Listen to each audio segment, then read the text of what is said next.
Welcome back into ACC PM. I know y'all aren't going to believe me, but that is Coach Muffet McGraw howling right now. We got her to report it before we came on air. Let's talk about number 16, NC State, because they are in action right here on ACC Network against Coastal Carolina tonight. And they opened the season in Greensboro against then number 8, Tennessee. Camille Pierre had 21 points, 14 rebounds as they edged the Lady Vols 80-77. Then next up was a matchup with 18th ranked USC in Charlotte, and Zoe Brooks had 24 points, 11 rebounds, but this time the Wolfpack came up just 1 point short, losing 69-68 in a close top 25 battle.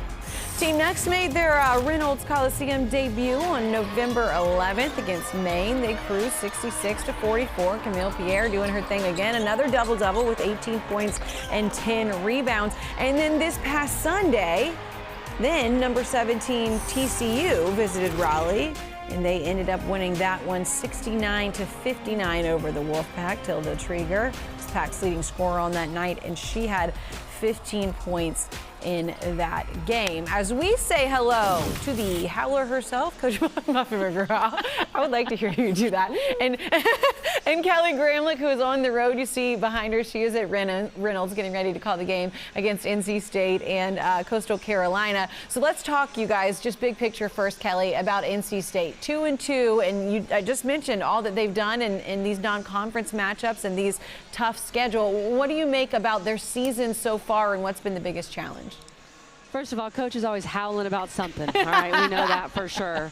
And I miss you, ladies. I'll be back soon in the studio. But for NC State, you know, they've played a really tough schedule, arguably the toughest in the country. You could look at UConn's, you could look at UCLA's, but these have been some very tough matchups. They should have won the Southern Cal game. That game was virtually over. They let Southern Cal back in with missed free throws and some issues down the stretch. Coach Westmore was telling me he is still waking up at night thinking about that inbounds play where Southern Cal scored. So that's the life of the coach. And then the TCU game, they just didn't play well. It's really rare to see NC State lose at home, but they did. Marta Suarez shot the lights out for TCU, and NC State struggling from three, only shooting 25% from three. Westmore says that he believes his team will shoot it better. It's just going to take, you know, they just got to figure it out. They got to make some shots. And the Z's for NC State, Zam Jones and Zoe Brooks, have to lead that for the Pack. You know, they're not shooting the ball well from the three-point line, really, statistically right now. In fact, their best shooter is Tilda Trieger. Their 6'5" center. She's 4 for 7 on the year. She's somebody that can step out and make that shot, and she's been wide open because teams aren't going to guard your 6'5" center too much on the three-point line. But I think the thing Wes has to really figure out is the bench. He's trying to find that consistency. Who's going to play? Who's going to be able to come in and do some things? They've had good production from Quigley, from Lunan. 2 players have come in and done things, but they're going to have to establish that consistency because I think they might have the best backcourt in the ACC.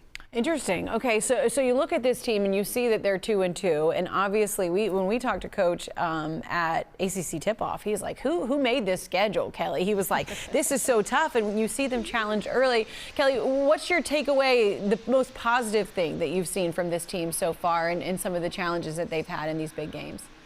Well, they can rebound the heck out of the ball, and that's what Westmore does. His teams are great rebounding teams, and this team is a great rebounding team. I think Camille Pierre may be one of the best, if not the best rebounder in the country. For her size, just, you know, pound for pound, she's incredible on the boards. I'm so excited to see her in person tonight. You add in Trieger, you add in some of the different bigs with the Wu and Collier. And then Zoe Brooks, guys, rebounding from the point guard position. She's averaging over 10 rebounds per game, which is absolutely crazy. So they're rebounding it super well. I think defensively, they've looked pretty good. I know Suarez went off against TCU, but she was just shooting shots from the Wolf when they were going in. So she had one of those nights. So I still like what they're doing defensively and rebounding the ball. They just have to make shots. And the big thing Westmore emphasized to us at shoot-around was they have to play together better. And I think some of that is just they're learning different roles. Zoe Brooks in a different role, Zam Jones in a different role, Trieger having to step up as well. So that's going to come as NC State continues to gel. But this is a big game for them tonight as they start to build that cohesion offensively. I think every game's a big game for them. But, you know, they started out this way last year, right? An inauspicious start to begin the season, 2-2. You're thinking, gosh, I thought, you know, maybe we'd be better. But the great thing is they've learned so much about their team. Here's what we have to work on. Here's what we're good at. here's how other teams are going to defend us, and this is what we need to do to keep up. I think it's easy to say sometimes, we didn't shoot the ball well, but you have to look at your shot selection, and I thought that's what really hurt him in the USC game. Down the stretch, the wrong people shooting the ball. I don't think Zoe Brooks got a touch in the last 2 minutes. Which is really important because she is such a big part of this team, one of the Z's that you have to go to, as Kelly said. Kelly, you're there on site getting ready for this game, their third straight home game, and then they've got another one coming up this weekend. And I understand we were just talking about Tilda Trieger and the role that she's played, that you've got a little bit of news on her in street clothes potentially. What can you tell us? Yeah, so she did not participate in shoot-around. She was poked in the eye in practice yesterday, so it's nothing super serious, but she's not going to play tonight. You're actually going to see her wearing sunglasses on the bench, so she looks really fly, and I think that's good overall. I mean, the swag level is super high, but she will not be playing. So that is unfortunate for NC State. It looks like Maddie Cox is going to get the start, and you mentioned their bench, Coach. That's going to be big. Who can step up off the bench? Maddie Cox moving into the starting role, but Awu and Collier all filling that position inside, plus Camille Pierre against a Coastal team that has pretty good size for a team out of the Sun Belt, and they want to run and gun and shoot the three tonight. They're a veteran team, 9 threes a game. So it's going to be interesting. They better get out there and defend on the three-point line. Kelly Gramlich on the call with Angel Gray coming your way at the top of the hour. Do you have a friend behind you, I hear, Kelly, maybe? Yes. Well, of course, we know NC State fans are awesome. My guy here, hey, I gave him a heads up. I hope he comes and gives me my high five. There we go. You want to give him a go pack? Give him a go pack. There we go. The NC State fans, they're always here, guys. They're always ready. Reynolds is going to be rocking. They don't care who's coming to town. We'll hear from you and Angel in just a little while, Kelly. Appreciate the time. Always good to talk to you. And we will see you soon here all together. We cannot wait for that. Meanwhile, we just mentioned Zoe Brooks and what she has meant to this team. Tied for the team lead in points per game and leads the Wolfpack in assists per game. This game against Coastal Carolina coming your way in just about 8 minutes right here on ACC Network.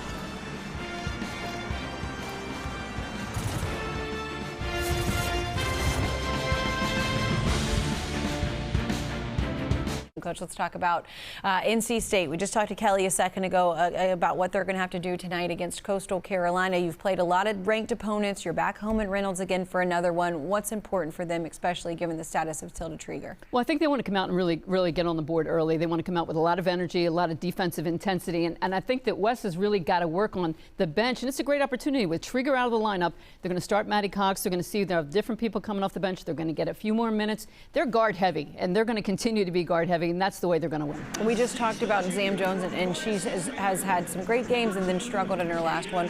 How does she rebound? Yeah, she's got to come out and really get to the rim. I think when your shot's not falling, you got to get to the free throw line. You got to get to the basket, and this is a team that can really score off the bounce. NC State playing in their third straight home game. Got another one coming this weekend, and it is always a fun time at Reynolds Coliseum. Coach and I are going to be hanging out in the studio with you all night. We've got halftime of this game and the next one, and we'll join you tonight for a post-game show as well. But right now, we send it out to Reynolds with Kelly Gramlich and Angel Gray on the call, and we'll see you back here at the half.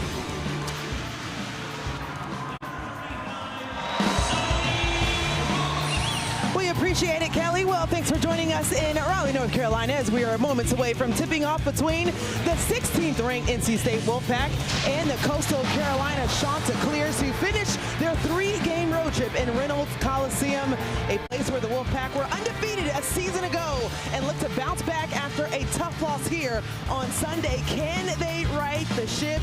We look forward to covering it and bringing you into the coverage. Welcome courtside, Angel Gray alongside the former Clemson standout and Kelly Gramlich. And we'll revisit that TCU loss for NC State.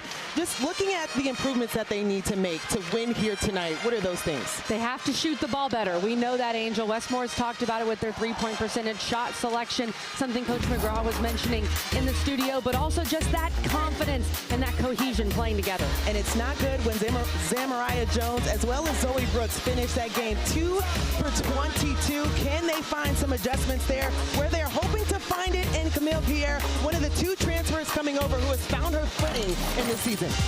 She was one of the biggest pickups in the portal for any team in the country this offseason. What she did at Vanderbilt the last 2 years was remarkable. A walking double-double, one of the best players in the SEC, and now she plays for the NC State Wolfpack. Coming off a tougher showing against TCU, but to me, she's one of the very best rebounders in the country. She has a tenacious motor inside, and she has to bounce back with a big performance today for NC State. Well, on the other side, who is in charge for Coastal Carolina? It's Kevin Pedersen in his 4th season. How about them coming off of one of their most impressive performances and finishes in program history? Led Coastal to their first ever Sun Belt Tournament semifinals and WNIT appearance. Finished 23-9, hoping to build off of that type of performance as well, with Tessa Grady coming into the building. Wisconsin transfer, a Power 4 player. She has really good size. She's gotten off to a very quick start for the Chanticleers. Coastal Carolina in their black as NC State wins the tip in a toss too far out, so not the type of start that Westmore is hoping to see from his team. Just a little bit too much sauce on that one.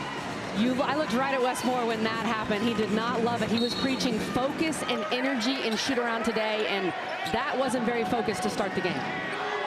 Finished with only 9 turnovers against TCU, a team that takes care of the ball pretty well, trying to find a way to do that and bounce back, as we mentioned. TCU cutting into their 24-game home win streak. Can they get on the board first? And they do. As Caden Samuels, the transfer out of UConn, puts them on the board.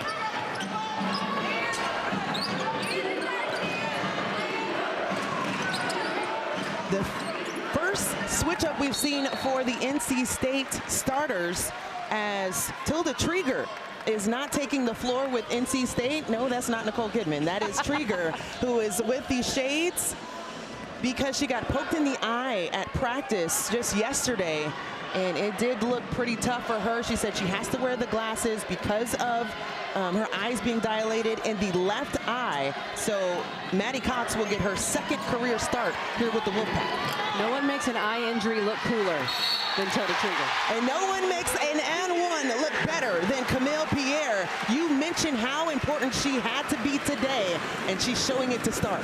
Such a good rebounder. Great feel for the ball, of reading how it's going to come off the rim. And Camille Pierre, great positioning inside, grabs that rebound. One thing I love about Pierre, and keep an eye on this tonight, she goes right back up with that ball. She does not waste time. She grabs that offensive rebound, goes right back up and gets the and one. Preseason All-ACC team that she's made also eclipsed the 1,000 career point. They were honoring her pregame. And Westmore just mentioning she is a huge player for them, a huge get for them as well, and that she would make an immediate impact. Off the deck, the take, and the block by none other than Pierre. It will go back to Coastal Carolina, though. They'll have 20 on the shot clock. Great defense by Camille Pierre. Hands straight up, took the contact, got her hands on the ball, just couldn't save it as it was going out of bounds. So they'll actually reset it to 1. We're trying to figure out what's going on with the shot clock. Westmore also pointing at the shot clock. Both coaches a little confused on if the officials are going to change anything. Mark Berger, Crystal Apalanes, and Nick Capel. So they will put 10 on the shot clock, inbound the ball. Jimenez at the rim, off the glass, and puts them on the board. Jimenez using her size inside. She's another Wisconsin transfer along with Tessa Grady, and went to work on Zoe Brooks. Coming in at 2-3 on the season. A tough loss for the Chanticleers against another ACC foe in Virginia Tech. Dropping that game 82-59, but something that Coach Pedersen did mention to us is while we did lose the game, we got better in that game, holding Virginia Tech to just 4 points in the third quarter. What he wanted to see from Coastal tonight was for them to start fast. They started very slowly at Virginia Tech. The Hokies hit some threes, and it felt like Coastal got out of it early. They did fight back in that second half, but he was really emphasizing with his team and shoot around how they have to get off to a quick start and not be affected by the environment here in Reynolds. A team that averages about 72 points per game, as you mentioned. known for pushing up the floor. I think we got everything situated for the shot clock, and we will resume. 2-point advantage for the Wolfpack. The deep dive at the rim, and that was knocked out of bounds. Pierre's got to be careful there. They could have called her for an over-the-back foul, and that's something that she's got to be careful early in a game picking up those fouls, especially with Tilda Trieger out. One thing that was questioned for NC State, who's lost a lot of production from a season ago, including Isaiah James and Sanaya Rivers, who were lost to the WNBA draft, as the 3-ball goes up for Tessa Grady. Someone you wanted to highlight in the open. She can shoot the 3, and that's what Coastal Carolina wants to do. They want to shoot the 3-ball. They want to speed things up. Coastal chaos. They want to press when they get the opportunity.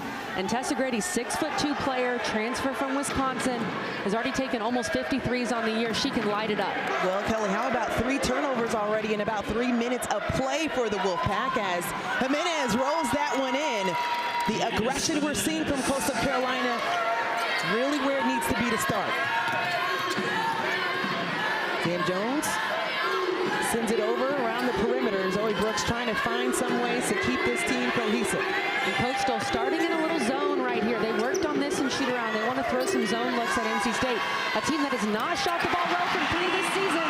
But how about Maddie Cox? She knocks it down. Maddie Cox knocking down the triple, known to stretching the floor. No, she is not the 6'6" player until the Trieger. Trieger also known for how she extends the floor, but great start for Cox. This is what NC State needs from Maddie Cox in her first start of the season today. A good job by Zoe Brooks, attacking the paint, drawing the defense, finding her shooter. Only played 9 minutes in the game against TCU, getting the start, as you mentioned, the first one of the season, second in her career. Off the mark for the 3 outside by Cadence Samuels. Coastal Carolina team that puts up or makes 9 threes a game. The take short, and Dan Jones able to corral it in. Up the floor, Zoe Brooks, just not in the right spot for her to put it back off the glass. So a 4th turnover for the Wolfpack. Coastal chaos maybe, or more just settling into what they need to do for NC State? I think it's more NC State. You've got to know your personnel. That would have been a tough finish for Zoe Brooks anyway, even if she had caught the ball. NC State just feels like they're forcing things a little bit early. 4 turnovers for the Wolfpack, 2 for Coastal Carolina. And one thing that we have grown privy to hearing about the Chanticleers is the Coastal chaos. Turnovers forced per game, 20, is something that you feel them on the floor. And Kevin Pedersen, the head coach there at Coastal, he has talked with Kim Caldwell and Carl Smesko and these other coaches, Carly Tebow, who love to speed teams up and play at that pace. And that's something that he really believes in here at Coastal. He doesn't really want to play 10 to 12 players like Kim Caldwell does at Tennessee. He doesn't believe in the hockey substitutions, but they want to get up and down. You have to have a very deep bench in order to do that. I think you take in piece what you can from your squad, where he has 10 newcomers on this roster. 7 on the shot clock. Paige Bradley is trying to see if she can work something out and can't. Still have to put it off the glass, and it will be a shot clock violation for Coastal Carolina. Great effort from Zam Jones as Tracy Houston grabs that rebound, but the second she brings the ball down, Zam Jones is there to make a play.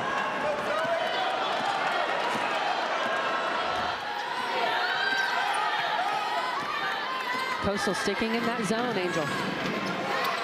Samuels almost made them pay. That's the biggest thing. How can they rebound? On the other side, though, Kristen Williams gets the steal, pushing in transition. Great job for Wolfpack getting back.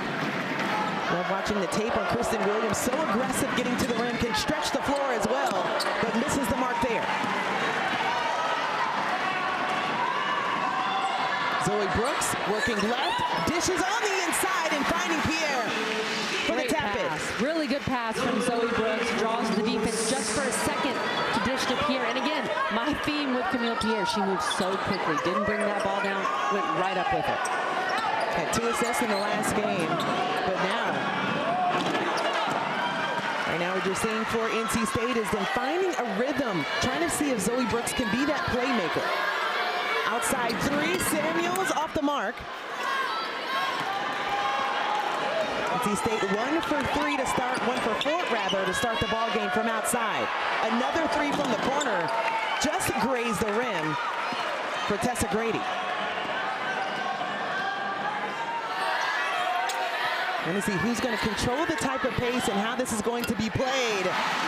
And what a start for Maddie Cox. 5 points already for her. This is exactly what Coach McGraw was talking about in shoot-around. This is an opportunity for Maddie Cox to show herself, to earn more minutes, and she's taking full advantage. Westmore also talking about that one of his early losses, saying I need to use my bench more, and seeing now what he can get the production from Maddie Cox, as she's leading all scorers with 5.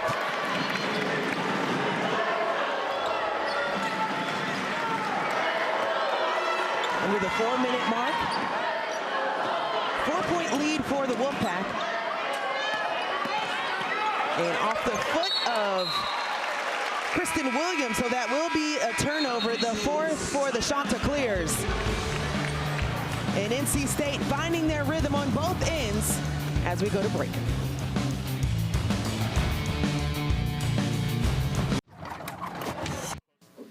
Yeah, our players talk all the time about being dogs. Well, what kind of dog are we? Are we a Chihuahua or are we a Doberman? What are we? Pit bull? I don't know. But now's when you got to come out fighting. And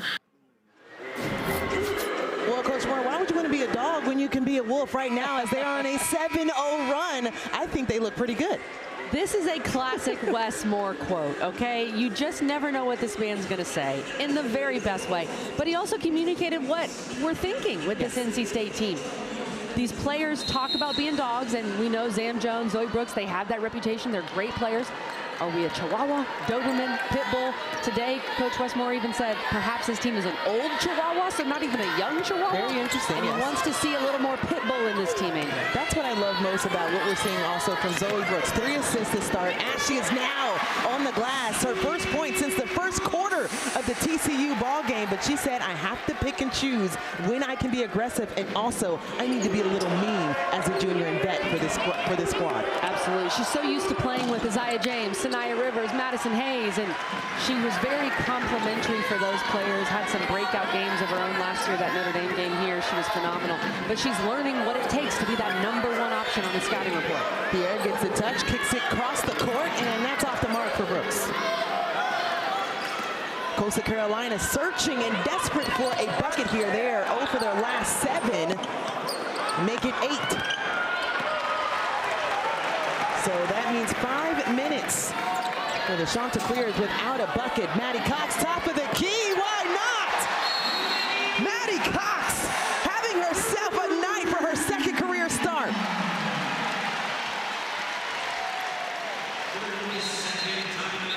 Maddie Cox, perfect so far tonight. 3 for 3 from the field. She's hit 2 threes. She is making the most of her start tonight.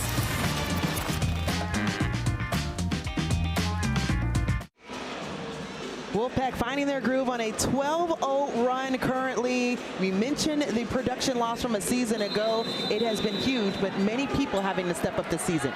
These are 3 Wolfpack legends. I mean, these are arguably 3 of the best players in school history. Isaiah and Sanaya, of course, with their numbers and where they were picked in the WNBA draft. And so you lose not just that production, but those personalities. And that's what NC State's trying to figure out. How to gel with this team, who's going to be the leaders, who's going to step up and kind of be mean when they need to be, and saw a little bit of that there from Zam Jones on defense as well. Isaiah James, as well as Sanaya Rivers, being able to get drafted 8th and 12th respectively for the WNBA draft. Isaiah James putting up some impressive numbers while she's with Dallas, and Sanaya Rivers, of course, if you followed her career. Yes, numbers are big, but also her swag coming out of the tunnel has been top tier. 6 on the shot clock for Coastal Carolina. Zam Jones pressuring at the top of the key. The heave at the top, just short. They said it grazed the rim, so they get another look at it with a reset clock at 20.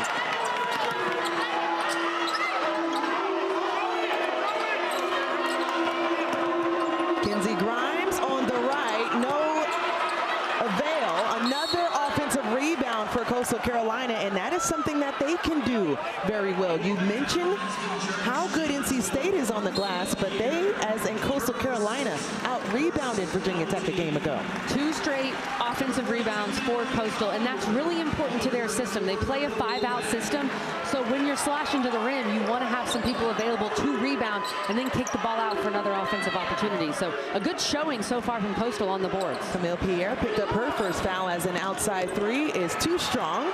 Here comes Zam Jones. Now, another thing that you pointed out for Zam Jones is that she did not score in the ball game against TCU, but how important was she on the glass? And Zam's been getting after it defensively so far in this game as she just picks up that steal. And Angel, I'm afraid Zam Jones read my mind, because I was about to say she's got to take that aggression she's playing with on defense and turn it into offense, and that's exactly what she just did. I don't know, that doesn't look like an old Chihuahua to me. No, not at all. A young Chihuahua, if anything, but maybe a pit bull so far. A minute on the game clock, 10 on the shot clock. Coastal Carolina, the dish at the rim, and a foul in the paint.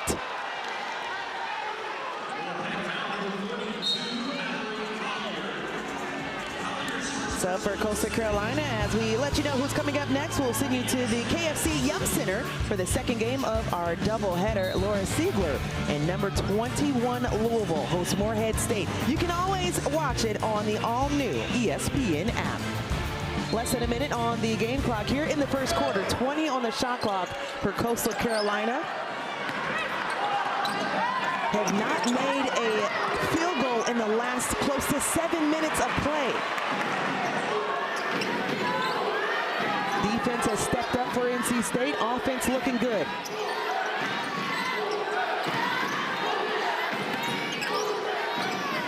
Looks held up sideline. Cox again, and that misses everything. It will go to Coastal Carolina with 28.6 left on the game clock, enough for the last shot of the quarter.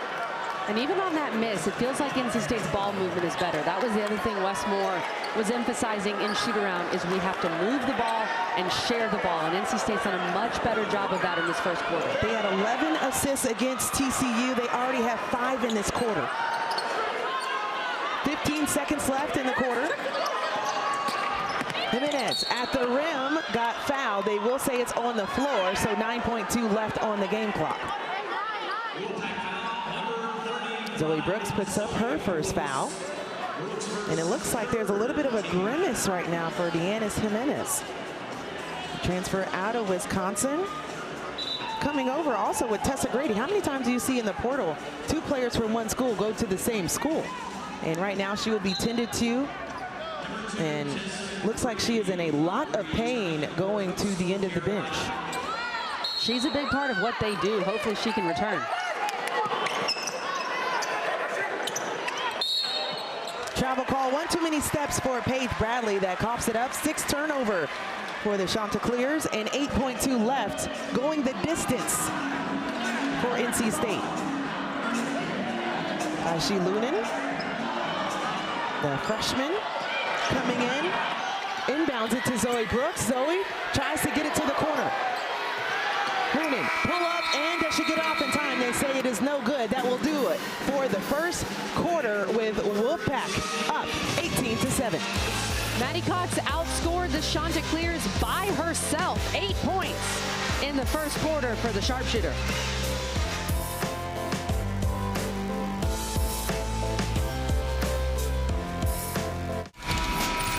Maddie Cox only hit 1 3 coming into this ball game. She already has knocked down 2. She had an incredible first quarter. Some of the best basketball that Maddie Cox has played in an NC State uniform. She's a junior, been a role player her first 2 years here in Raleigh, and stepping into a bigger role this year, getting to start with Tilda Trieger out with an eye injury. And some fans may remember her sister, Lauren Cox, a big part of a Baylor national championship team a couple years ago. So basketball runs in the family. Absolutely, the 6'2" junior forward. Flower Mound, Texas is where she reigns from, making a name for herself in tonight's start. Coastal Carolina looking to find some offense in this second quarter. They went 7 minutes without a field goal.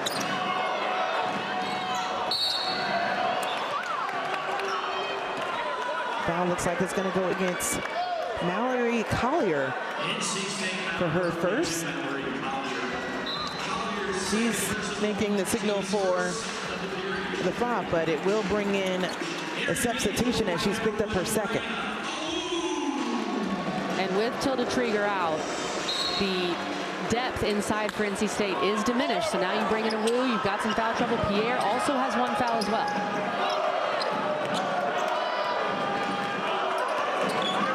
NC State has done a great job forcing some late shot clock shots for the Chanticleers. Here is another one and a travel call. So then really finding ways to clog up the paint, causing another turnover. Coastal runs a 5-out system. They want to slash, they want to get into the paint and then kick the ball out for threes, but they're struggling to get 2 feet past these NC State defenders.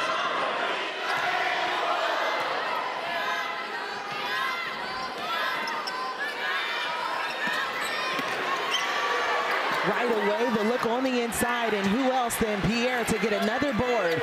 Wu up short, the tip by Pierre, but couldn't knock it to a friendly opponent.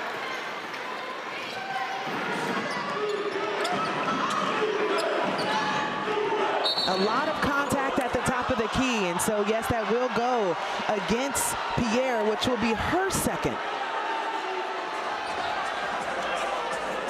So a couple of fouls starting to add up for the Wolfpack. Let's take another look at this, and really good job by Houston to sell that. Pierre was trying to get over the screen, but did make strong contact there with Houston, and now Pierre with 2 fouls. Looks like Westmore is going to bring Maddie Cox to the scorer's table. Yep, she checks back in after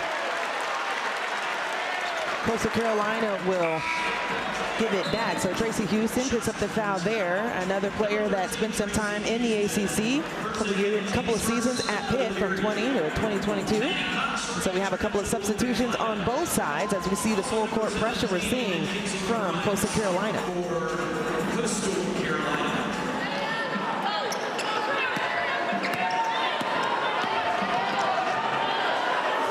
She Lewin bringing up the ball. Scored 5 points in 5 minutes in her collegiate debut against Tennessee. She is fearless. Cox checks in and knocks down another one from the corner. Welcome to the Maddie Cox game, folks. She is lighting it up from beyond the arc. A great job by Kaishi Lunin to draw the defense, and then an extra pass from Zam Jones to Maddie Cox. Might I remind you that she is averaging 2 points on the season, but when her number was called, she is shooting it lights out. Lunin draws the defense. Zam Jones, a perfect extra pass, and you see Zam Jones already celebrating for her teammate. That's what you love to see. Westmore says this team needs to move the ball. Well, they heard their coach loud and clear.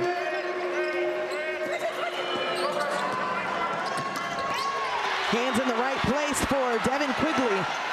Seeing if she can get one at the rim, gets fouled instead. So 2 free throws coming up for Devin.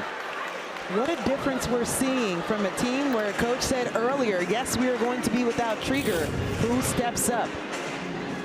And NC State have also been impressed with how they've looked defensively. They've been locked in defensively and been able to turn some of those steals into points. They have 9 points off of turnovers.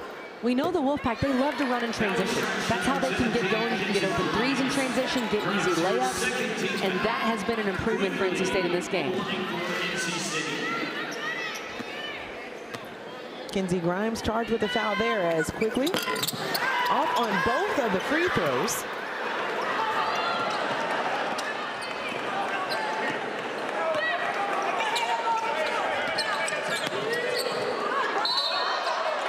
You can sense that Coastal Carolina is trying to find the holes in the defense, and they cannot find them right now. They are just very close and tight-knit for NC State. 10 turnovers so far for Coastal Carolina.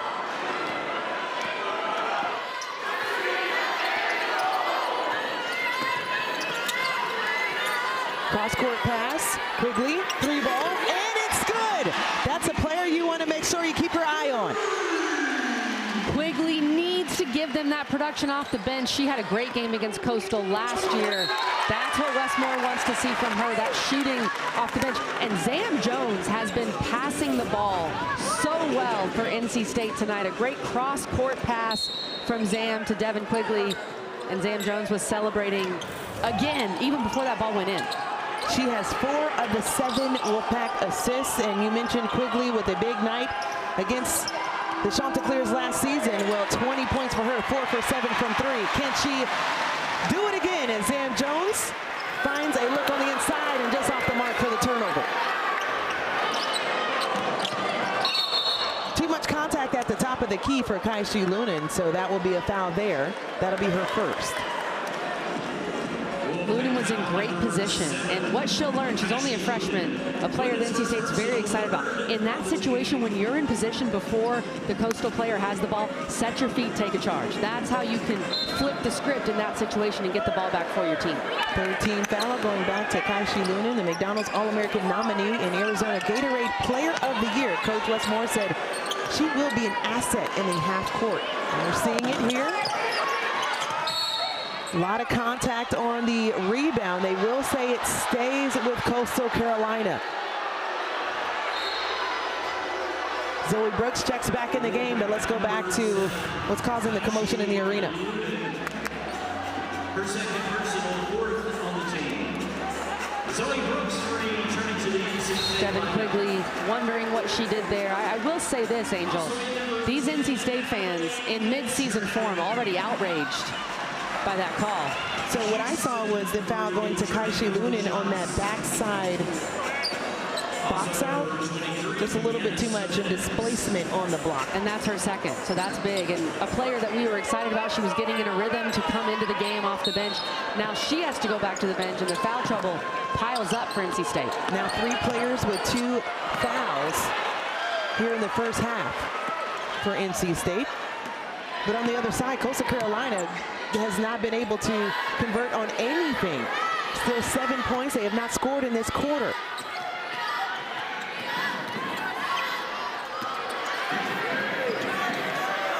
Zoe Brooks left alone on the wing. They will say it is a 3-second violation, I think.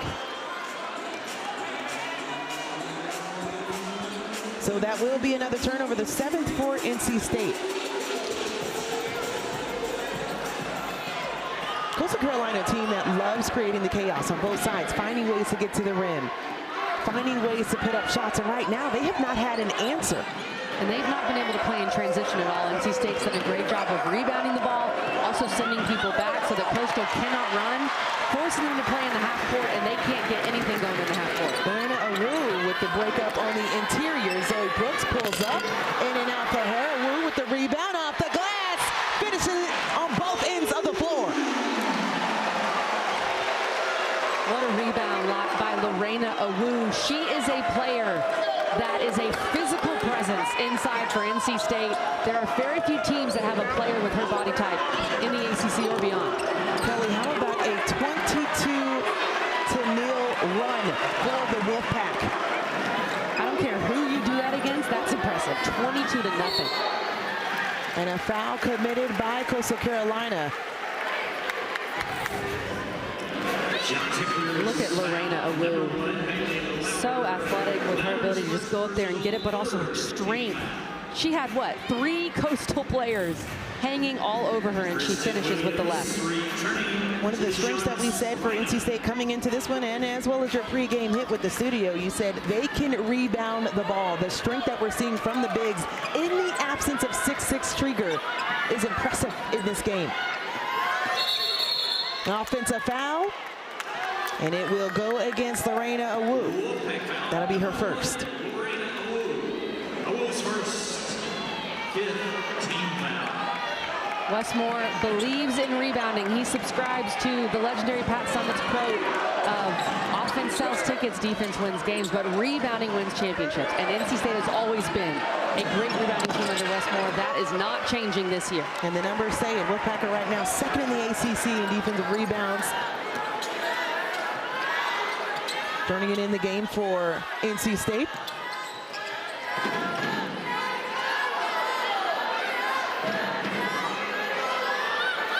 The look on the inside, hovering about 4 black jerseys all around Awu. The baseline jumper off the mark. So here comes Coastal Carolina, desperate for a bucket. Looking for their first one in the second quarter as we're at the halfway point. So those are the little things too, Kelly, as we do believe it's going to go to Coastal Carolina, the effort that we're seeing from the bigs for NC State. Love that effort from NC State's bigs. What a start for the Wolfpack here in Reynolds.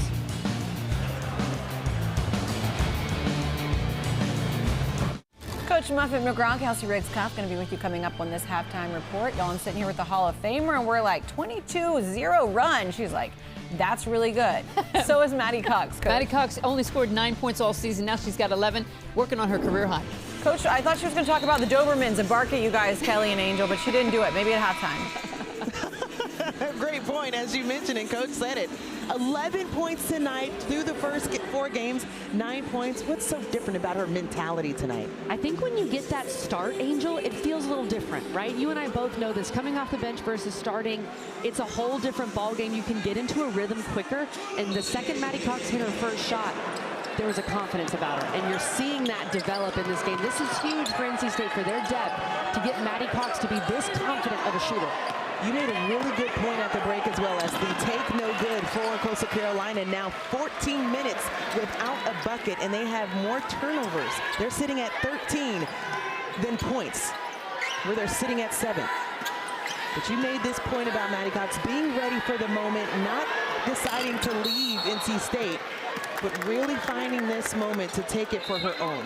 Yeah, she's a junior. She's been here for multiple years. She's played behind some great players. When you think of Madison Hayes playing the 4 position for NC State and the different bigs that they've had here in Raleigh. And she's waited her turn, and she's put in the work, and now she's getting that reward, getting the start today. She's obviously shown some things in practice to get that start with Tilda Krieger out, and she's making the most of this opportunity. And not only just for today, right? This is the one game where she's playing really well, but going forward, to be able to have that player off the bench and the 3-point shooting that NC State so desperately needs to spread the floor. That is something that Wes Moore, the first thing he said coming over was, oh boy, we're not shooting very well on it.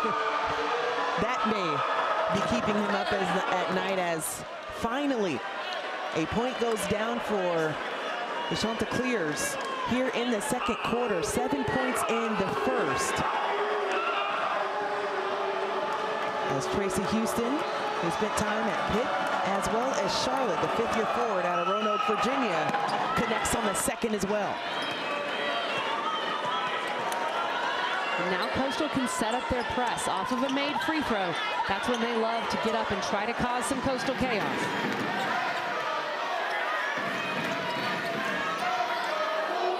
Terry Brooks didn't like the look at Samuel, so more movement at the top of the key for the Wolfpack. 16 on the shot clock. Corner, toss, and short on the 3. Rebound for Houston. Been very productive off the bench the last 2 games. Started the first 3. So coach wanting to find different ways to find energy for her off the bench. That was a great box out by Houston. That's her 8th rebound of the night. Attempt from outside, no good. The rebound from the wing as Kinsey Grimes knocks it down, the freshman forward out of Texas. The spacing for Wolfpack leads to those type of looks. Doesn't go down for Adelaide Jernigan. Now it's turning into a bit of a 3-point contest, and NC State comes out of the pack. Caden Samuels trying to thread the needle on the inside. The save, and of course a wall in the right space.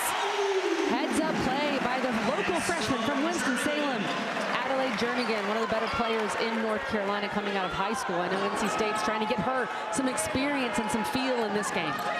Ooh, in the right place at the right time. Now she has 4. Outside 3, too strong. Zoe Brooks sitting at 2 points, 3 assists. Just off on the pull-up. A lot of bodies on the floor underneath. And one too many steps. You can feel them being sped up on the offensive end, as that will come to the 14th turnover and a couple of substitutions for NC State. Well, Saturday morning at 10 a.m. Eastern, the ACC Huddle crew will be in Atlanta at Georgia Tech to get you ready for another full day of football with a 2-hour pregame show. They'll have game previews along with expert analysis and featured stories right here on the ACC Network and the all-new ESPN app. Georgia Tech football, my goodness, they have been outstanding as Zoe Brooks shows that she can do that as well. This is a game as well where NC State needs to get Zoe Brooks going. Just have her see that ball go through the net. She does so many other things well, and she's had some great games to start the year, struggled a bit against TCU, so that's a good sign. Has 3 games with double-figure rebounds, trying to bring along that offense. Only at 6 against TCU, you're mentioning it, 2 for 13 from the field.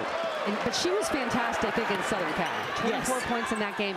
And any NC State fan watching who watched that Southern Cal game knows that NC State should have won that game. The missed free throws down the stretch, that was a brutal loss, but a game where NC State looked like the better team. That'll get the crowd going. Mallory Collier, the junior center out of Millington, Tennessee, knocks it down underneath. And you're seeing the depth for NC State at the post position. Mallory Collier, great pump fake. Multiple black jerseys fly past her, and she's able to get the bucket. NC State has been battle-tested throughout this season. The question coming in was, how will they respond tonight? Get a huge win over Tennessee in the season opener. They did take the loss to USC, as you mentioned, just a last play type of scenario that still haunts Coach Moore. TCU losing their first game in a 24-game homestand winning streak. And then they do have Oklahoma coming up December 3rd. I don't know what crazy man put the schedule together. Oh, wait, it's that guy. And he said he was crazy for putting it together. Was really impressed with NC State in the Tennessee win. That was a great game back and forth. And then, like I said, NC State had the Southern Cal game won and gave it up. Of course, credit to Southern Cal for going and taking it. Jassy Davidson was really good, the freshman phenom for the Trojans. And then TCU just played exceptionally well in this building. Marta Suarez lit it up, and TCU's a very good team, but NC State looking at their schedule knowing they very well could be 3-1. Look off the mark at the rim. Coastal Carolina tried to see if they can get it back and can't. NC State thought they had the numbers. Great job for the Chanticleers getting back in transition D. Less than a minute to play here in the first half. It's been all NC State. Have the advantage 14-4 in this quarter alone. Zam connects. Another player that NC State wants to get going a bit more offensively. She's been so good defensively. She's been passing the rock as well. And now she's knocking down that shot and scoring some points. Points is what she can do very well. She tied her career high with 18 in the season opener against Tennessee, as there is a bucket that goes in for the other side for Williams.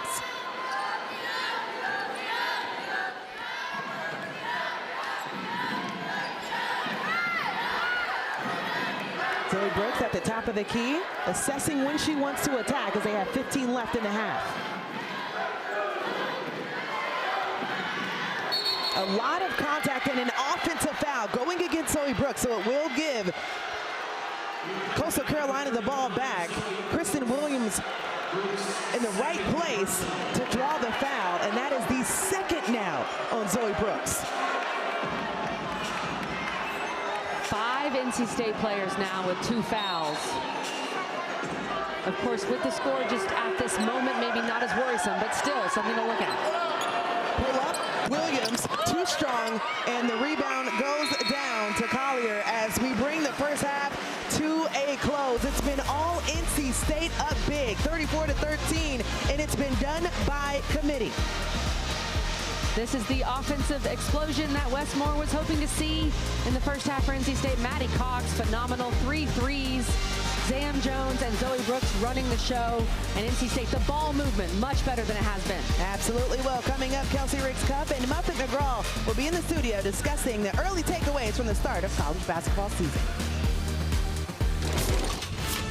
Angel and Kelly, thanks so much. Welcome into this ACC Network halftime report. As she said, alongside the Hall of Famer, Coach Muffet McGraw, I'm Kelsey Riggs Cup. It is good to be with you. It's good to be NC State with the 21-point lead, and you just heard the ladies talking. It has been done by committee. 8 different players have scored for NC State, but the most of that is coming from Maddie Cox, who's getting just her second start. What impressed you the most about the way she's playing? Well, her confidence. She came right out of the gate and was shooting the ball well. She's 3 for 4 from the three-point line, but more importantly, she's somebody that she's been on the bench. She hasn't played a lot of minutes, only has a total of 9 points on the season. And watch her go to work. She is just going to hit three after three after three. She did a really good job of finding her spot, taking her time, taking what they gave her. Didn't overshoot it.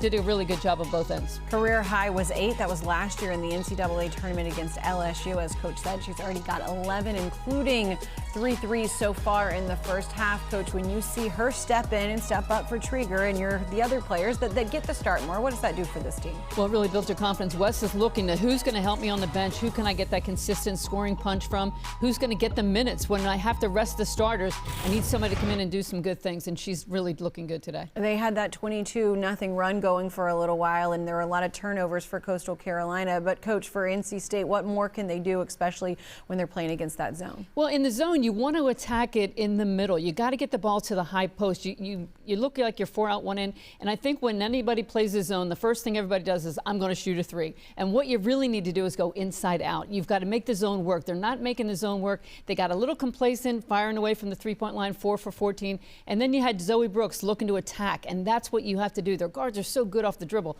She can get right to the rim, right through the zone. And this is a great play right here. She goes right through the entire zone. That's what they've got to do. They've got to really look inside a little bit more. She had 4 points, as you mentioned. Zam has 4 as well. The double Z's looking to keep going in the second half as they've got a big lead over Coastal Carolina at the break. Meanwhile, Maddie Cox getting it done. One of her 3 threes that she's knocked down so far in the first half, already at a career high, 11 at the break.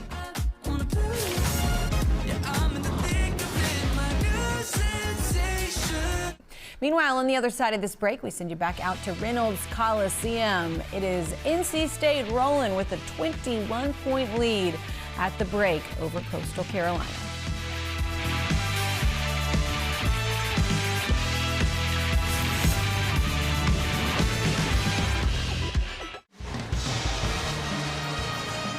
Welcome back to Reynolds Coliseum. It's been all Wolfpack here in the first half. They have a hefty lead over the Chanticleers, 34-13, as we welcome you courtside. Thanks for joining us. Angel Gray alongside Kelly Gramlich, and Wes Moore said before the game, he told us, I want to see us move the ball. So far, we have seen that. This is exactly what Wes Moore wanted, the way NC State has shared the ball offensively, getting everybody involved. 8 different players have scored. They've been able to get up and down and get out in transition, which is something NC State always loves to do. Camille Pierre got things going early for the Wolfpack.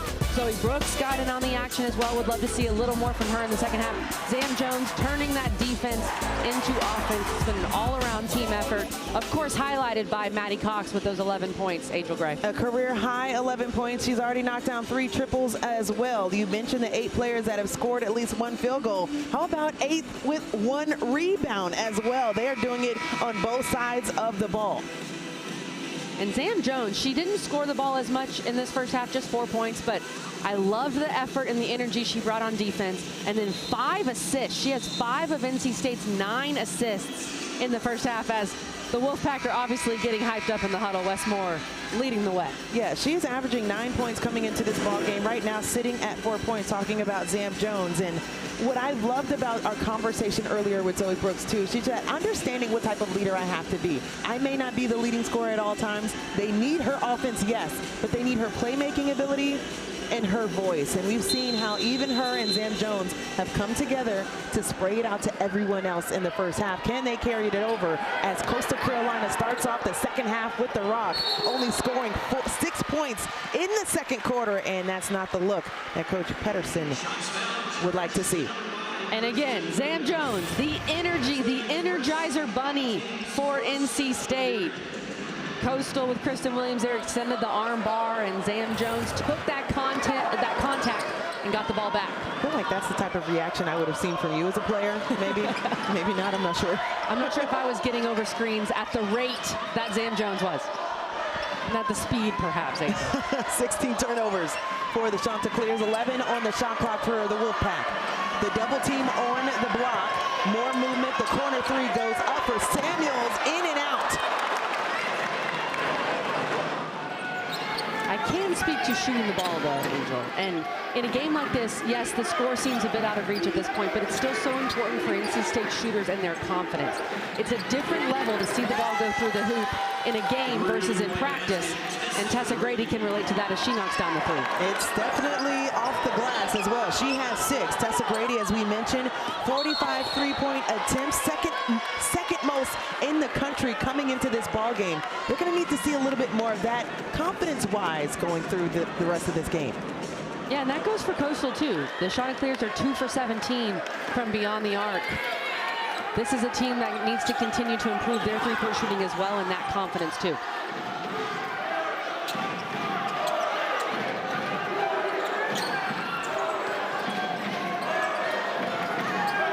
Wolfpack have done a great job containing Coastal Carolina, a team that lights it up from the outside, but falling asleep on the inside as Houston kisses it off the glass. Great catch from Tracy Houston. That pass was a bit high, but she was able to corral it and finish. How glad is Coach Pedersen that she was able to come in after sitting out last season, graduated in the spring of 2024. Corner 3, that was good for Samuels. And that's what I mean. Kaden Samuels knocks that free ball down. She looks up at the sky saying thank you because she finally got one to go. That's going to be huge for her confidence going forward. She's saying thank you because she's now 1 for 5 now from outside, but she is a type of player that understands her strength coming in to Raleigh and NC State, shooting from outside. Bounce off a couple of hands, and the officials will say it goes to NC State. Good job by Zoe Brooks, drawing that defense, kicking out to Kaden Samuels. She hits the 3, and then here's what I mean, the reaction. Thank you, Lord. Thank you for letting me hit this 3. I have had that reaction before. We were having that conversation earlier at shoot-around. I didn't want to get back into it. I didn't want you to relive that moment. Pierre, who was quiet in the first half, dishes it out. Zoe Brooks left alone for the 3. Came off her hand a bit strange, a bit wide right. More pace we're seeing from the Chanticleers. The Wolfpack have numbers. Finding Zoe Brooks, decides to stop on the baseline and knocks it down. Zoe Brooks with 6 points. The preseason All-ACC team. Coach has really challenged her on both sides, as we mentioned, her being a vet for this team as well. Named to Nancy Lieberman Award preseason watch list as well. Another inside look for Coastal Carolina, and kissing it off the glass, it's good. Strong move inside by the freshman, Bailey Lauder. Using her size, that was impressive. 10 newcomers to the roster for Coastal Carolina, including 3 freshmen that Coach Pedersen loves what he's been able to bring in. Their aggression, their fearlessness as well. Zoe's got to take that shot. She created so much separation. Take that mid-range if you're Zoe Brooks. Samuels off for the 3, rebounds her own miss, tried to put it up, no foul called. Gets it back on the floor, jump ball, and it will stay with NC State. How did she grab that jump ball from the floor, Angel? That means, look, you've got some length. You've got some wingspan. If you can grab a jump ball and tie it up from the floor, look at this. Look at Kaden Samuels getting after it. Down space. Thankfully, the puff saved her head a little bit there. Samuels camped out in the corner. Tried to kick it on the inside. Turns the ball over, the 11th for NC State. Zoe Brooks tried to break that one up, and here comes another steal. Pierre all the way to the rim and gets fouled.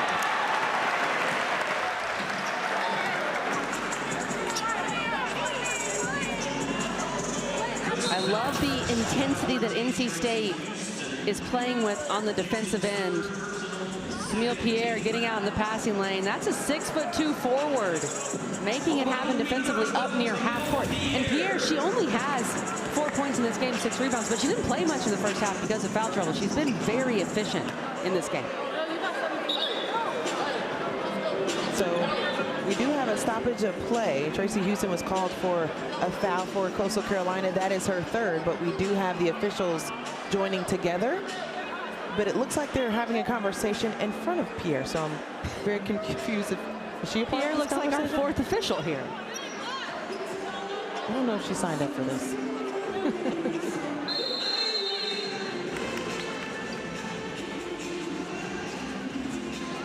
So we will have an official break. That also brings us to our media break. And once we get information, hopefully we'll have it for you as well right after the break.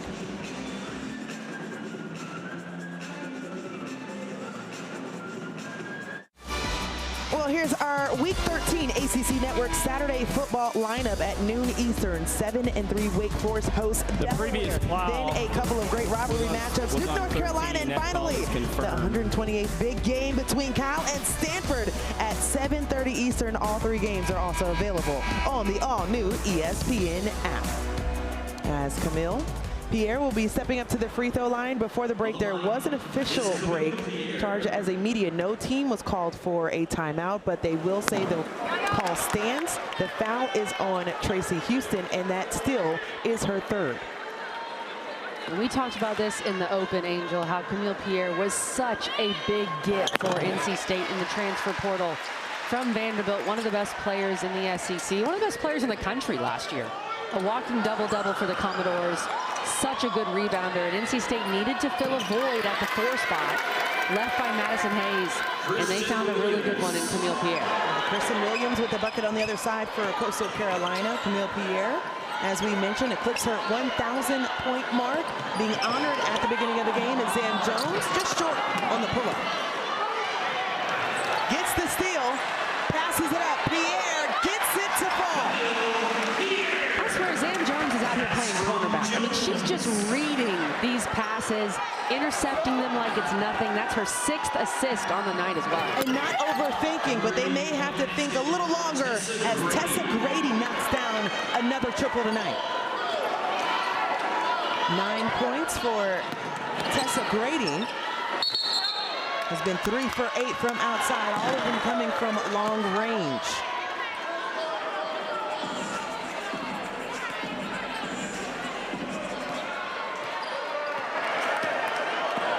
Mentioned Coastal Carolina coming off of one of their best seasons in program history, but a new look to this team, a couple of transfers coming in. Coach Pedersen mentioning how important it was to bring in players that can move and shoot like that.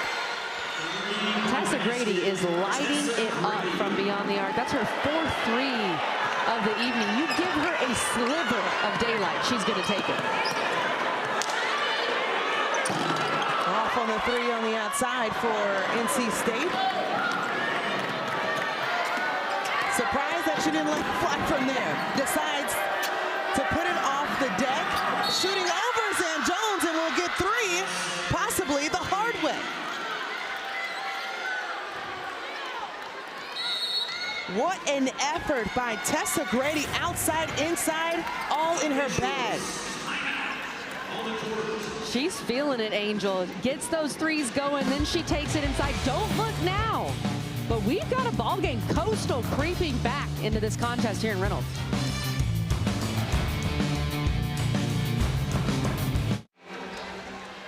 Don't look now. We have ourselves a ball game. Wolfpack up as many as 23 points. How about the first half? It was not good for offensively for Coastal Carolina. This quarter alone, 7 for 9 rather. NC State struggling here in the third. And NC State had a rough third quarter against TCU as well. Westmore doesn't look too happy with how NC State has come out of halftime. And Coastal Carolina did this at Virginia Tech. They got off to a really bad start, got down early, and then cut it to a pretty close game, 10, 11-point game in the 4th quarter. So this is what Coastal did at Virginia Tech as Tessa Grady hits the free throw, and NC State needs to wake up a little bit here in the second half. Almost a turnover in the open floor. 12 points in this quarter alone for Tessa Grady, who has put Coastal Carolina on this 9-0 run.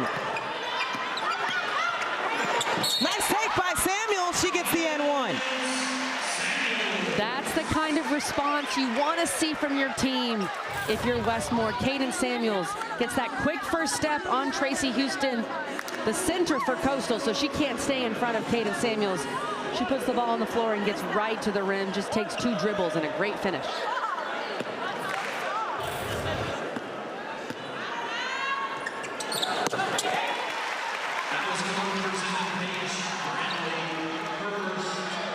So they're going to say it's on Paige Bradley. I believe you were waiting to see who the foul was called against, and it is on 7 at first. And weren't sure if it was Houston. That would have been her 4th. Less than 4 minutes to play here in the third. Coastal Carolina outscoring the Wolfpack 18-11 in this quarter. The take and the bucket. How huge has Paige Bradley been for this team? What a take from Paige Bradley, a fifth-year player. This is her third stop. She's got a lot of experience. The closeout from the true freshman, Kaishi Lunin. And Paige Bradley goes right past her, and a tough finish over Awu. Her first bucket of the ball game connects on the third as well. The K-out servant leader. Fifth-year guard Paige Bradley knocking it down after stops at TCU and Tulsa, finding a home with Coastal Carolina. Corner three, Samuels off the mark.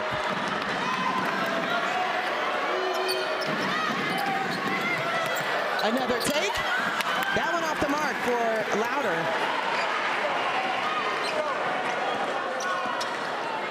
Would look like doom and gloom for Coastal Carolina, shooting close to 10% at one point. Now they are up to 31. Wolfpack still a little solid from the field at 43. A turnover there. That's the 13th for NC State. Off the bounce, Tessa Grady tried to get it up, gets her own miss, and that rolls in. Tessa Grady is a one-woman show. She has been incredible in this third quarter for Coastal. Outscoring 23-11 Coastal Carolina. Whatever was said by Kevin Pedersen at the break, it is working. And this is just relentless effort here from Tessa Grady following her own miss. Angel, she has 14 points in the third quarter. She has outscored NC State in this third quarter. The Wolfpack only have 11.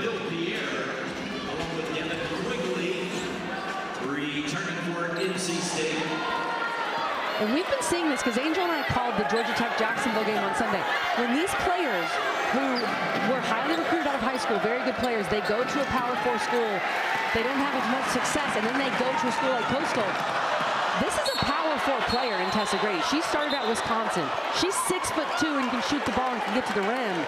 We're seeing a little more parity in women's hoops because if you don't have a lot of success early at a Power 4 school, then you go to somewhere like Coastal where you know you're going to play right away and be given those opportunities.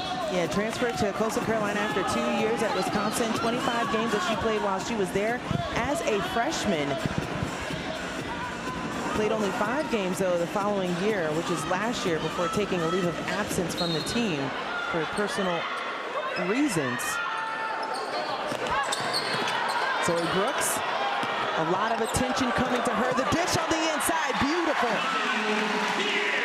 You and I were just talking about this, Angel. Zoe Brooks is a star. Zoe Brooks is one of the better guards in the country. She's got to take over in these situations when NC State needs a bucket, and a great attack from her. 6 points, 6 assists for Zoe Brooks as a quick response on the other side for Coastal Carolina, and a turnover, mismanaging it on the toss-in for NC State. So that will give it back to the Chanticleers.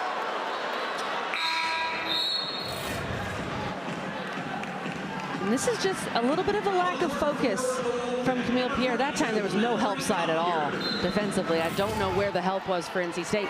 And then just the turnover there where you try to inbound it, you can't get it in. And Westmore talking to Camille Pierre on the sideline. That was something that he brought up at shoot-around as well. Having each other's back on the defensive end, some contact on Zoe Brooks. Looked like it was a clean block up top by Houston. We'll see who it goes against. So Bailey Louder will pick up her foul. That'll be her second.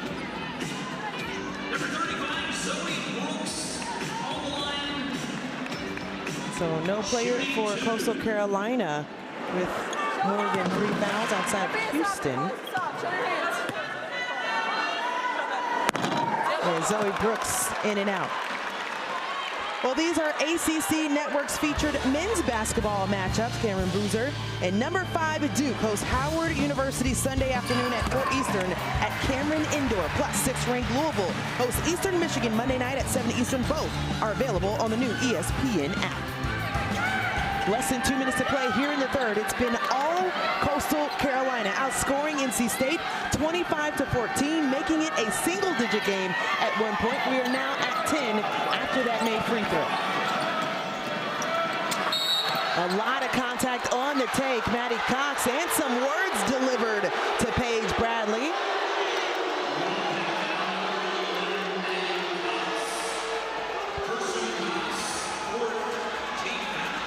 Maddie Cox talking with the official here.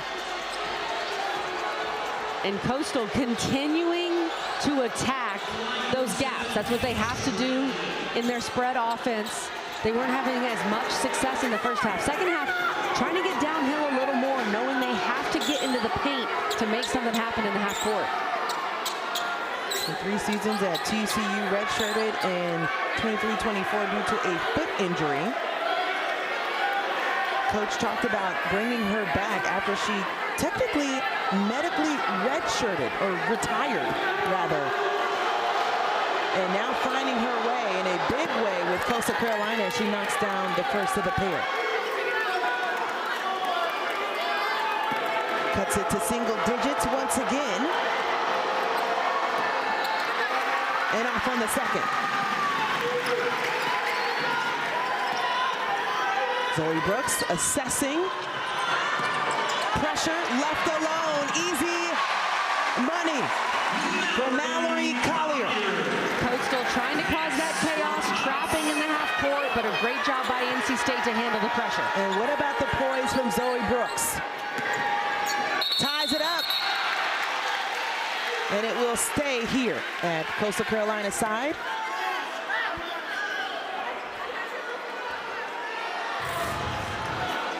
And you beat pressure with the pass, not the dribble. Coastal overcommitting to Maddie Cox, known as a shooter, at least tonight, Angel Gray, as she's been a great shooter from beyond the arc, 3 for 5 tonight. And NC State beating that press with the pass. Almost a turnover, and yes it is. Zoe Brooks coming up huge for the steal. Can she get the bucket? Yes! With a minute left in the third, and now she's sitting at 9 points.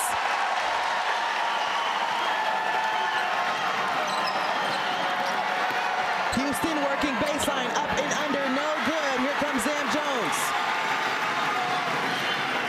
It's going to pop off here. That's right. They can go 2 for 1 here. If they go quickly, try to get a bucket, and then get the ball back. You can see them playing off of Zoe Brooks a bit. The double team coming on the baseline, the kick out. Zam wanted that the entire time, in and out. So last shot can go to Coastal Carolina. Big possession here to close out the quarter. 13 left on the game clock. They decide to go now.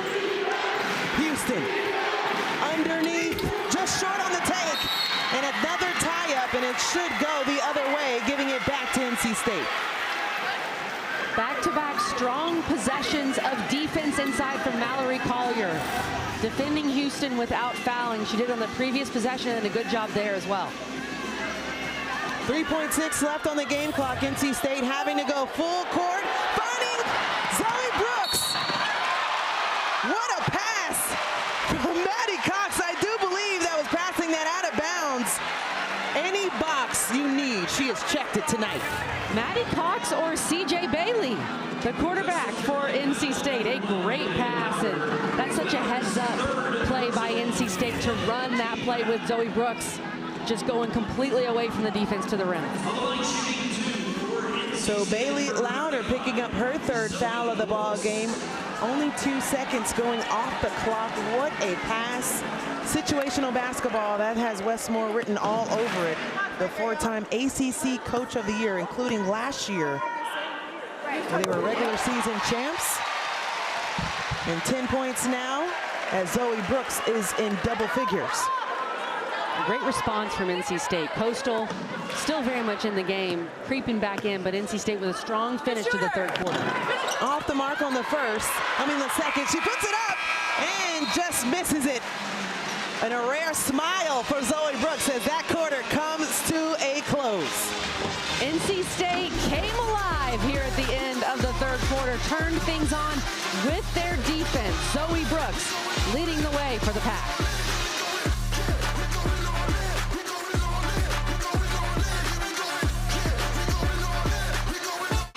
Well, 3 frames down, 1 to go. This is how it stacked up coming into the fourth. Coastal Carolina outscored NC State 26-19 in the third, but there was a momentum shift led by Zoe Brooks to close out the quarter. That gives them the momentum. They still up 53-39 as Coastal Carolina starts off the quarter with the ball. What a quarter from the Chanticleers. Only 13 points in the entire first half, 26 in the third quarter. And then how about another 3-ball from Tessa Grady? That gives her 20 on the night. She has willed Coastal back into this game. She's had back-to-back career-high 23-point games coming into this one, and it's been impressive to see how she's put it together, and they have not found an answer for her. You have to know where she is at all times. She's feeling it, Angel. We both know that feeling. She's 5 for 10 from beyond the arc. And Kaishi Lunan, the young freshman, lost her for a little bit, gave Tessa Grady enough room to get that shot off. Now Zam Jones denying her over the screen. The backdoor cut, no good, and a turnover for Coastal Carolina.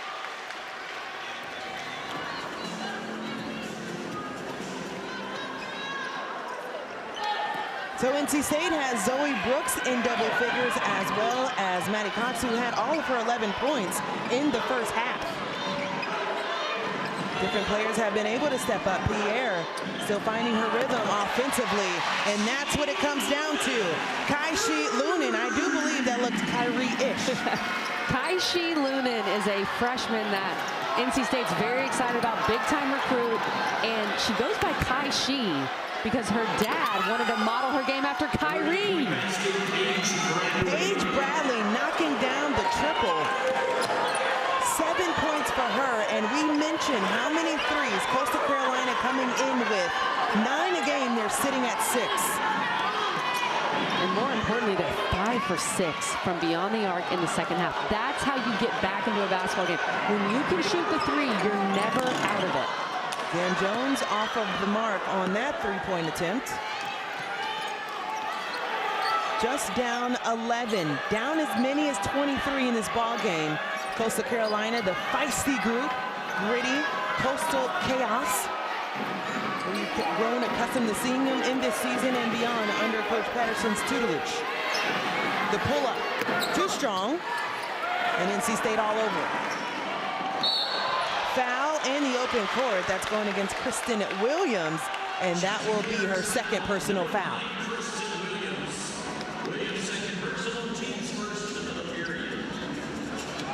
So Kaishi Lunan, I was wondering, okay, so mom's probably at home saying, so Destiny wasn't good enough. That we're gonna just completely drop Destiny? As a mom now, this does pain me a little bit because obviously mom named this child Destiny, and then her dad said, we're going with Kaishi now. At least that's what we've been told. But I love the nickname because he wanted her to play like Kyrie. She loves Kyrie. And instead of Kyrie, she is Kaishi. 2 big threes from the freshman. If you like it, I love it, especially putting up back-to-back triples. Lunan coming alive here in the second half. Father also trains her, so he knows very well what his daughter is capable of doing, as there is a look underneath that stays here. And if you're going to be called Kaishi, you better be able to play. And so far, so good for Kaishi Lunan. These 2 threes in this fourth quarter have been massive for NC State as Coastal has made their run.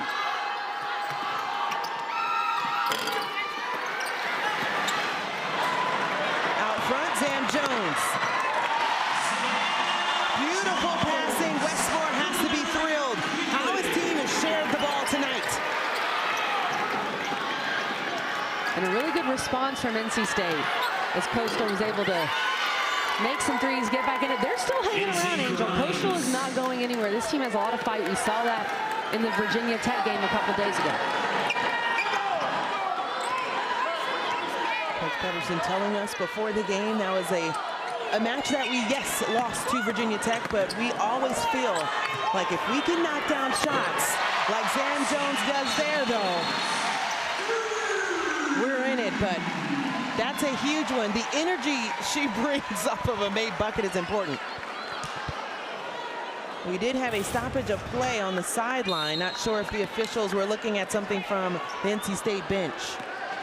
And Westmore said Zam Jones is at her best when she can set her feet and get ready to shoot that three from a set position. Great pass from Zoe Brooks, and NC State starting to shoot the three ball a lot better here in the second half. Tie up at the top of the key with Zam Jones. That will be a foul, and that'll be her second.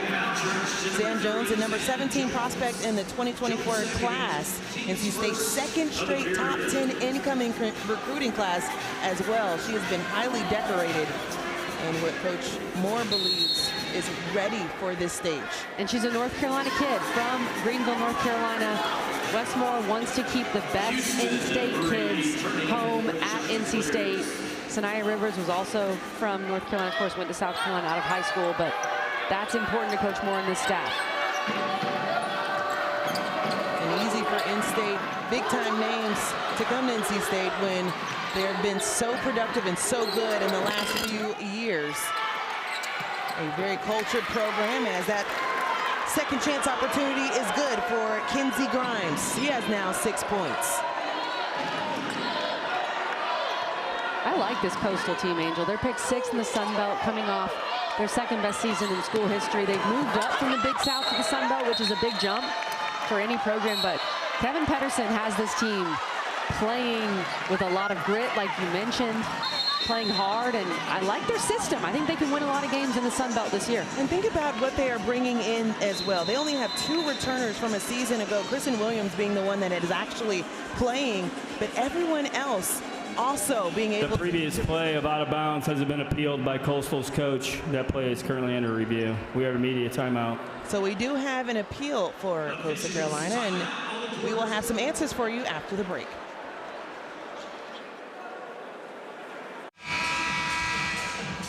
Well, before the break, Coastal Carolina called an appeal, coach's appeal on this play here. Zoe Brooks taking it off the deck. They were trying to figure out if it was first NC State's ball,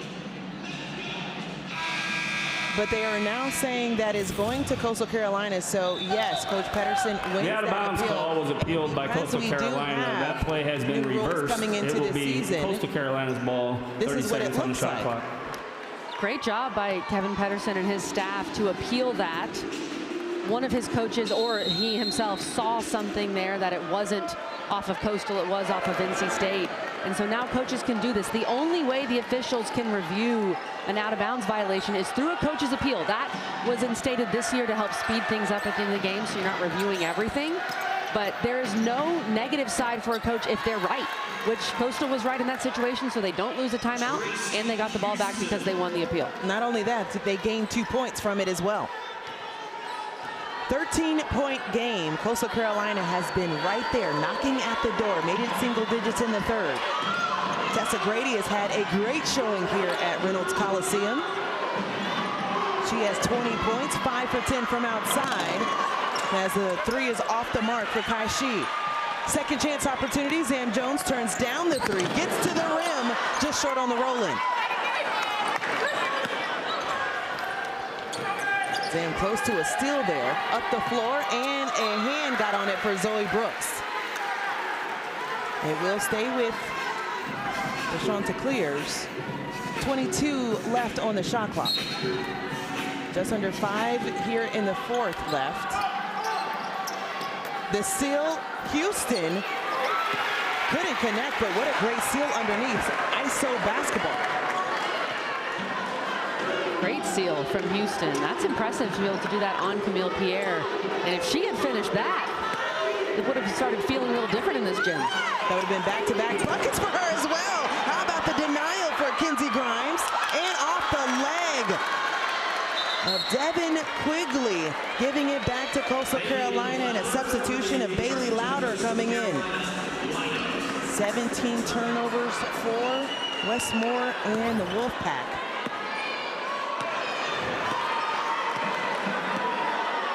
Coastal Carolina has only given up 14 points off of those turnovers. On the other side, though, 21 turnovers for Coastal Carolina, where NC State has scored 28 points. That's a category where coach wants them to play fast, reward themselves in the open floor, and we've seen that so far from NC State. Backdoor, finish. Put us on repeat, Tessa Grady. Beautiful basketball from Coastal. Tessa Grady setting up that backdoor cut perfectly, and a great pass from Williams. And again, put us on repeat. Coastal continuing to hang around. If they truly want to get back in this game and cut to single digits, they're going to have to get some stops. Tessa Grady just one shy of her career high. And of course, Zoe Brooks with the 3-ball response. Every time Coastal grabs a little momentum, it feels like NC State hits a big shot. 13 points, 8 assists, and 3 rebounds for Zoe Brooks, the vet, who is putting a lot on her shoulders. No seniors on this roster. The first time here at NC State for the women's program, and for Wes Moore having to lean on his junior. NC State has a very storied history in women's hoops, and they've never had a team without seniors. This is the first team without a senior, and so Zoe Brooks, a junior, Maddie Cox, a junior. These are players. Camille Pierre, of course, a transfer, but also a junior. These players have to step up from a leadership perspective. Tracy Houston picking up her 4th foul. Something to keep your eye on. And the aggression as she closes out the game, tried to stop Zoe Brooks at the rim. The kick out. Short. The crowd thought it went in at the top. Wrong angle. Kai Shi sends it to the corner. Cox has been quiet and remains it. All 11 points for Cox in the first half, and a foul will actually be assessed against Paige Bradley. That is her 2nd. And you could tell Maddie Cox had been sitting on the bench for a while. That was a classic. I've been sitting, I'm a little cold, and that 3 was short.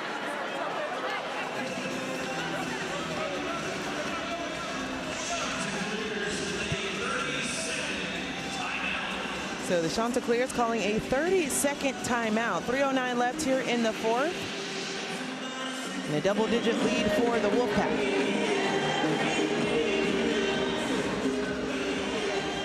So we mentioned Zoe Brooks and Zam Jones having to be better in this game after going 2 for 22 against TCU. Your assessment, Kelly?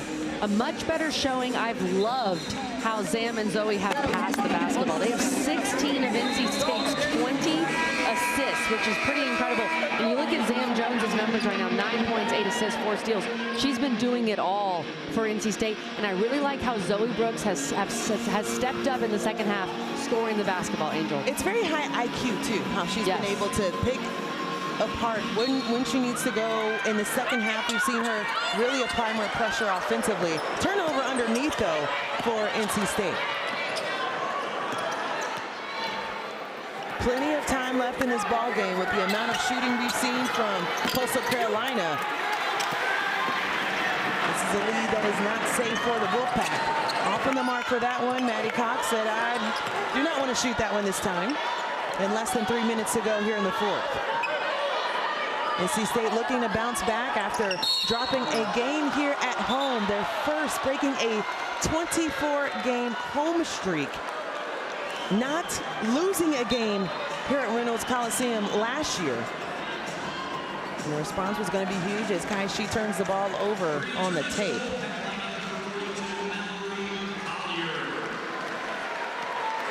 So Mallory Collier checks in the ball game for Camille Pierre.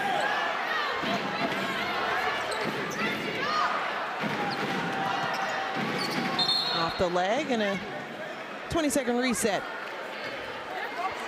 for Coastal.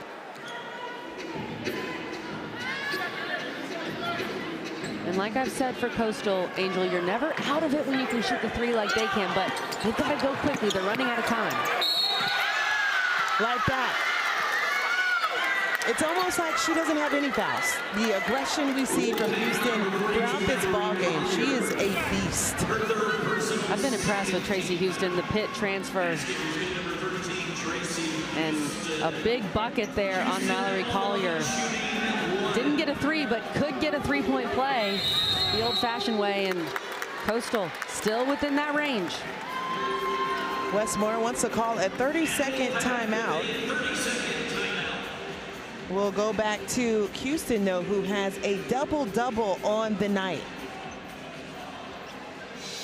Well, coming up next, we'll send you to the KFC Yum Center for the second game of our doubleheader. Laura Ziegler and number 21 Louisville hosts Morehead State. You can always watch it on the all-new ESPN app. And we're happy that you can catch it on YouTube TV as well. Excited to see Louisville continue to grow with some of the transfers they brought in. Laura Ziegler from St. Joe's. Not many teams out there right now have 2 Power 4 wins. Louisville has wins over Colorado and Clemson. And NC State, of course, almost had that with the Southern Cal game that got away from them, and they have the big win over Tennessee. Coming up for NC State after this ball game, they'll have Rhode Island. That'll be on the 23rd. That'll be on the ACC Network, followed by Green Bay. Also taking a trip to Cancun. That's not too bad. Catching some sun rays. I got the vibe that the team, but also mainly the support staff, they were excited about a trip to Cancun coming up for the Wolfpack.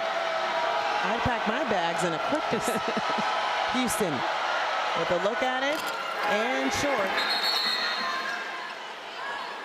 Officials are pointing at 2 different things. That was it might be a violation. Yep. Here's the upcoming schedule for NC State. We mentioned them heading out to Cancun.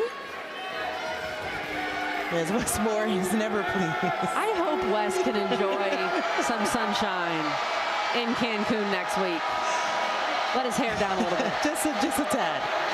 So another look for Houston because of the violation, and she knocks it down. Just an 11-point game, Kelly. And even with how tight this game is, Westmore has 2 freshmen in the game, and Kaishi Lunan and Adelaide Jernigan. Deep seal, Collier underneath, no. Houston with the rebound. You got to know where you are under the basket if you're Collier. That would have been a much better angle for her if she reversed it. That would have been a huge 3 to go down for Paige Bradley. Under the 2-minute mark here in the 4th. Zoe Brooks controlling the game for the Pack. Kaishi, 1 too many steps, and that's where she'll grow. That's the second travel that they've called on Kaishi Lunan in the last couple of minutes, right in front of the official. Too quick with the first step. And Westmore brings Kaden Samuels back into the game. 20 turnovers for NC State tonight. Coastal Carolina outscoring NC State 26-19 in the 3rd quarter. They're outscoring them in the 4th quarter. They are still down double digits after a very poor shooting performance in the first half. And that's off the mark from outside. Kristen Williams could knock it down, and the entire bench feels like it stays with Coastal Carolina, and it does.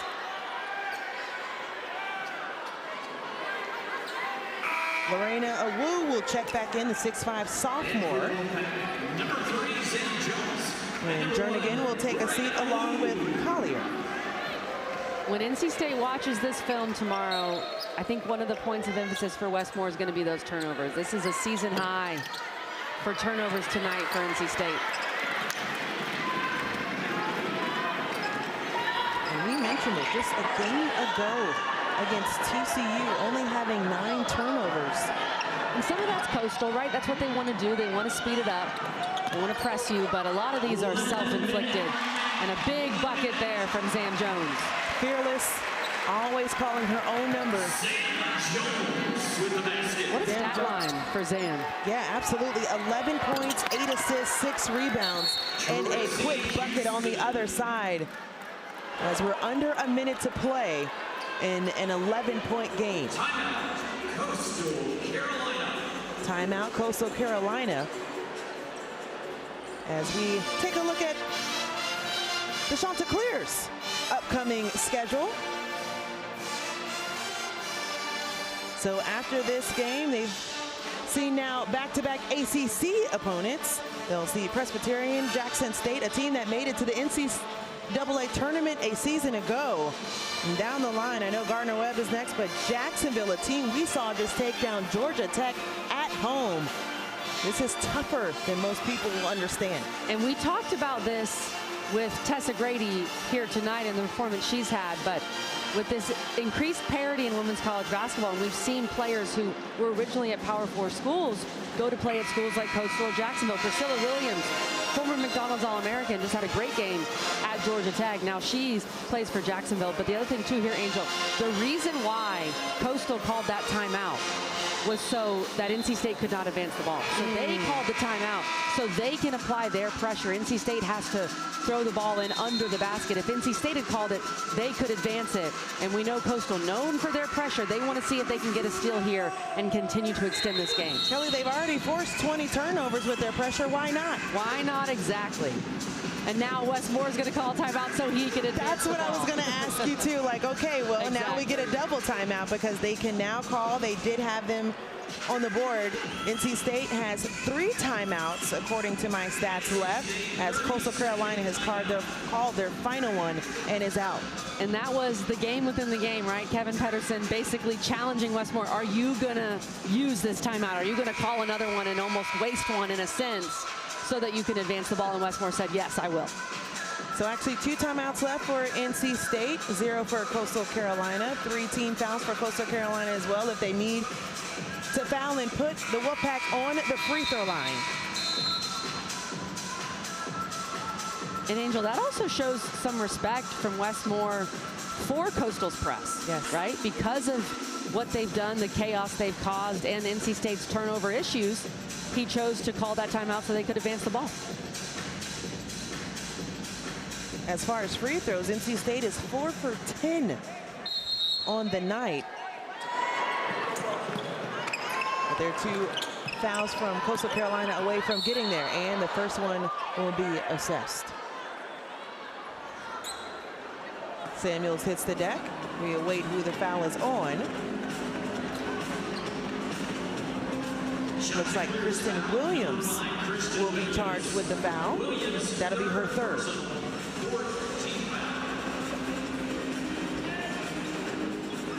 .8 on the game clock, 27 on the shot clock. NC State getting it on the side, and situational basketball is where Wes Moore thrives. Getting it to Zam Jones, who is fouled again. And we should be coming to the free throw line now as they're in the bonus. We do have a player, I believe, Tracy Houston now checking in.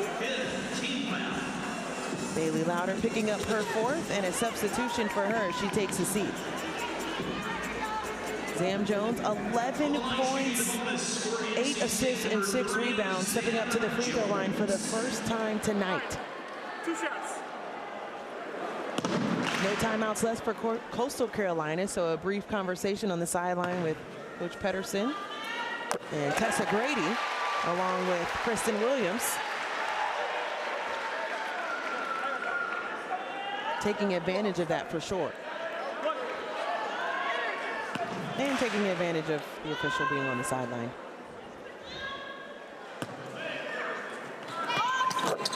Zam Jones knocks down the free throws, and here comes Kristen Williams. Thought about the 3, steps back for more real estate, too strong. Samuels rips down the rebound. They wanted to travel, nothing there. Do they foul? And it doesn't seem like they will. They will get the ball back with about 6 or 7 seconds left if they want to call it out for the ball game. And a really good showing overall from Coastal Carolina. Showed a lot of fight. This is a team with really good size. They can shoot the 3. I like how they share the basketball. Tessa Grady coming into her own. Excited to see what Coastal Carolina can do in their league this season. Was picked to finish 6th in the Sun Belt in the conference's preseason poll, their highest position in the poll since 2020. New look roster, all of them are very aggressive, and that block gives it back to NC State, which will give them the victory. Time ticks, and NC State avenges their last home loss against TCU and moves on to 3-2 on the season. Much better offensive showing from NC State. They get it going from beyond the arc. They get Zam Jones, Zoe Brooks, Maddie Cox all involved. Big bounce back win for the Wolfpack. What a performance for NC State as they had 20 assists. Much better for Westmore and the Wolfpack, and 3 players finishing in double figures. Once again, our final score in Raleigh, 71-58, NC State. For Kelly Gramlich and our entire ACC network crew, I'm Angel Gray saying so long from Reynolds Coliseum. Thanks for watching, and we'll send it to the KFC Yum Center with Brenda and Andrea. You know, our players talk all the time about being dogs. Well, what kind of dog are we? Are we a Chihuahua or are we a Doberman? What are we? You know, Pit Bull? I don't know. We'll leave it to Westmore to give us a quote. We were going to find out what kind of dogs his ladies were tonight as NC State was back in action at home at Reynolds.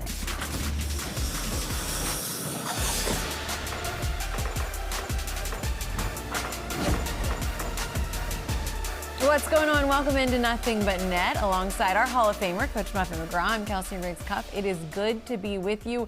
Coach, what kind of dog would you say that you are if you had to pick a dog? I would let my team decide that one because I don't know. I'm just a little poodle, I think. I was gonna say a poodle. I can't believe you said that. I was gonna say Shar-Pei for me.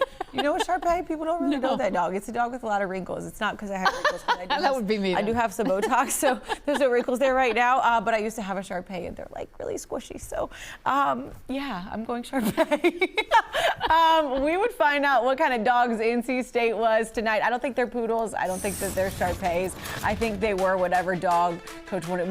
Was it a Doberman that he really wanted or a Pit Bull? I feel like those are both good examples. They're both good. He gave both of them. You see Tilda Trieger there on the sidelines out with an eye injury for today. So Maddie Cox had to step in, and Coach, step in she did. She really took advantage of her first start for this season, and she was the leading scorer and had her career high at halftime.